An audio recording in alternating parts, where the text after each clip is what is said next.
எங்க படிக்க ஐயோ மனுஷனா நீங்க எல்லாம் ஐயோ அட பாவிகளா ஐயோ.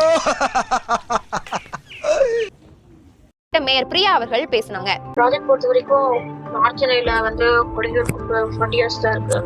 ஸோ ஹைதராபாத்ல பார்த்த வரைக்கும் அந்த பிளான் நல்ல ஃபங்க்ஷனிங்ல தான் இருக்கு. அண்ட் இந்த வேஸ்ட் டு எனர்ஜி பிளான்ட் போறதுக்கு வேர்ல்டு வைட் வந்து சேம் ஸ்ட்ரக்சர் சேம் ப்ரொவிஷன். இது வந்து கண்டிப்பா பொதுமக்களுக்கு எந்த ஒரு பாதிப்பும் ஏற்படாது. அதை தாண்டி அங்க இருக்கக்கூடிய குப்பைகள் வந்து 30-40 வருஷமா குப்பைகள் இருக்கு. நச்சுத்தன்மையோட தண்ணி வந்து அந்த கிரவுண்ட் லெவல் வந்து இப்போ ஆல்ரெடி பாதிக்கப்பட்டிருக்கு. ஏன்னா அங்க 40 years மேல அந்த குப்பைகள் இருக்கு. இப்படியே நம்ம விட்டோம்னா அந்த கிரவுண்ட் லெவல் கிரவுண்ட் வாட்டர் எல்லாமே வந்து அஃபெக்ட் ஆகும் நான் பாட்டுல. சோ அதுக்கு இந்த ப்ராஜெக்ட் தான் பெஸ்ட்.